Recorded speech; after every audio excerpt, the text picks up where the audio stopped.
Good morning sa ating mga kaibigan. Isang mapagpalang araw sa atin lahat, no?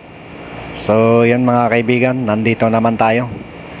Ngayon mga kaibigan, anong araw ngayon mga kaibigan? Araw ng Huwebes, no?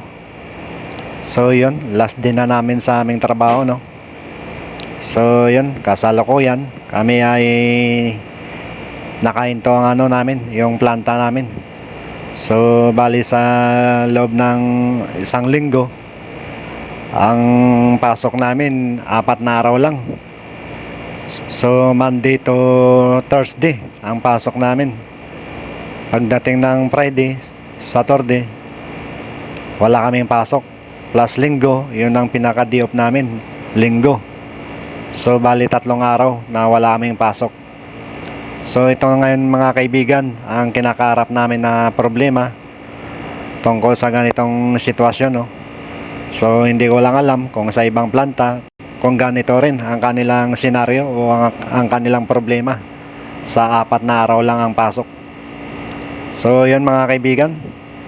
Plus pagdating ng Mayo, no, yun, may nakabang pa sa amin, yung tinatawag na forced leave, no? Pansamantalang tigil trabaho talaga sa loob ng 6 na buwan. Yan mga kaibigan, masakit man tanggapin, no? Yung ipapatupad nila sa amin na 6 na buwan na pansamantalang tigil trabaho muna or walang pasok sa loob ng 6 na buwan. Yan nga mga kaibigan, masakit tanggapin. Lalo na kung nangungupahan ka. O lalo na kung pamilyadong tao ka, plus nangungupahan ka pa. Tapos pagdating ng bagyong Judith o bayarin, at wala nang bayarin sa bahay, bayarin sa tubig, kuryente, paano na? Sa loob ng 6 na buwan na wala kang pasok. Yun, gagawa ka talaga ng paraan kung para ma-sustain ang 6 na buwan na wala kang pasok.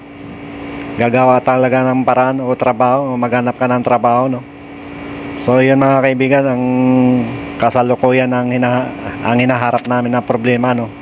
Yun, may balita na ang usap-usapan na yun nga, itutuloy nila ang forced leave o pansamantalang tigil trabaho muna sa loob ng 6 na buwan.